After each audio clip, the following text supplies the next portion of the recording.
Word हो जाएंगे कि नहीं? तो इन सारे वर्ड के लिए हम क्या करेंगे? रूम बनाएंगे। क्या बनाएंगे? रूम। ध्यान देते रहना, नहीं तो आज मैं पीटूंगी भी। हम क्या बनाएंगे? रूम बनाएंगे। कितने रूम बनाए है ना? हम लोग रूम बनाएंगे कितने? अरे वाह वाह भाई। हाँ, हम लोग बनाएंगे 8 रूम। कितने रूम बनाएंगे?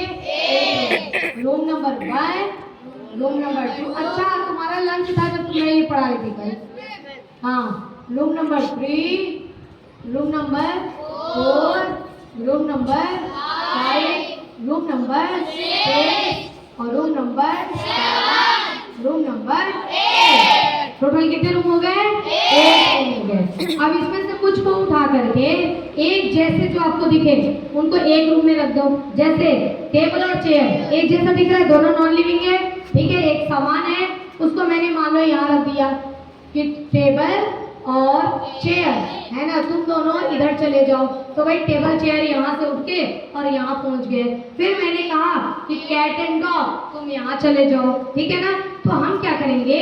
अलग अलग मतलब जगह पे बढ़ते हैं, ठीक है। मान लो रूम है ऐसा, ये तो केवल एक एग्जाम्पल दे रही हूँ, अदरवाइज चीजें दूसरी होती हैं, वो मैं अभी आपको पढ़ाऊंगी। ओके, तो रूम हमारे पास कितने हैं? 8 रूम है। हमारी स्टडी को इजी बनाने के लिए, ताकि हम आसानी से इंग्लिश के सारे वर्ड को सीख पाए, पढ़ पाए, इसके लिए 8 रूम तैयार किए गए। ऐसे जैसे ये क्लासरूम है ना, वैसे 8 रूम तैयार किया गया है।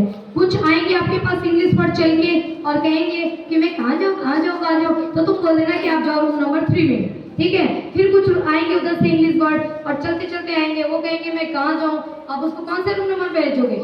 हाँ, आप उसको रूम नंबर 4 में भेज दो, किसी को रूम नंबर 1 में भेज दो। आप कैसे उनको उस रूम नंबर में भेज रहे हो, ये आपने पढ़ाई की है ना, उसको देख करके आप भेज सकते हो। जैसे मुझे अगर इनको भेजना रहेगा तो क्या मैं इनको रूम नंबर 3 यानी कि 10th क्लास में भेजूंगी? नहीं, है ना। तो उसी तरीके से जैसे मुझे यहाँ पर जानकारी हो गया है कि इनको मैं रूम नंबर 10 में नहीं भेजूंगी, रूम नंबर 3 में, इसको कौन सी क्लास में भेजूंगी? रूम नंबर 1 में भेजूंगी, है ना। तो ये चीज जैसे मुझे पता पड़ गया, वैसे ही आपको भी चैप्टर पढ़ते पढ़ते ये चीज पता पड़ जाएगा कि इस वर्ड को कौन से रूम में भेजना है। Okay, done. इतनी बात समझ में आ गई? तो ये क्या है? 8 रूम है ना। तो हमने क्या किया है? हमने इंग्लिश के सारे वर्ड का क्लासिफिकेशन किया है। क्या किया बच्चों?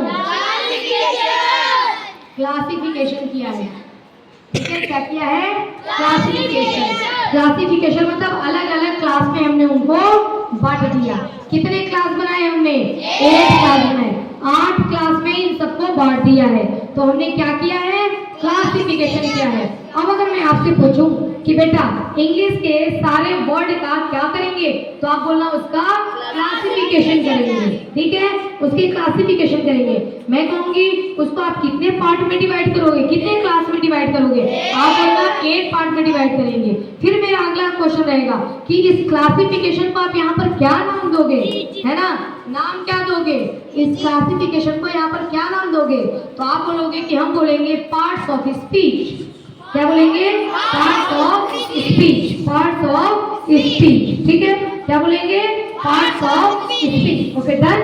ओके, अब देखो इन 8 रूम के नाम आपको याद करने हैं और ये सारे सवाल जो मैंने अभी पढ़ाए हैं उसका टेस्ट मैं अभी लेने वाली हूँ। आप लोग बड़े बच्चे हो तो पढ़ाने में मुझे केवल 10 मिनट लगना चाहिए, क्योंकि जल्दी समझोगे, है ना। तो चलिए देखिए, अब सारे का नाम बता रही हूँ, आप ध्यान रखना। देखो, इसका नाम है नाउन।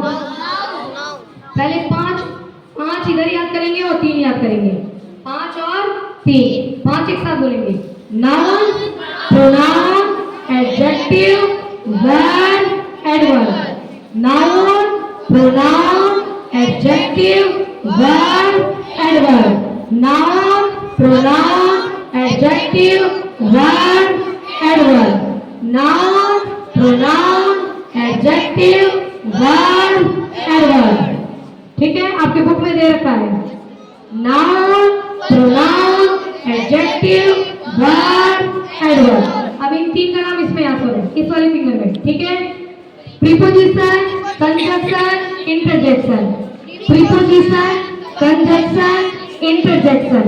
Preposition, conjunction, interjection. अब एक बार पूरा बोलो। नाउन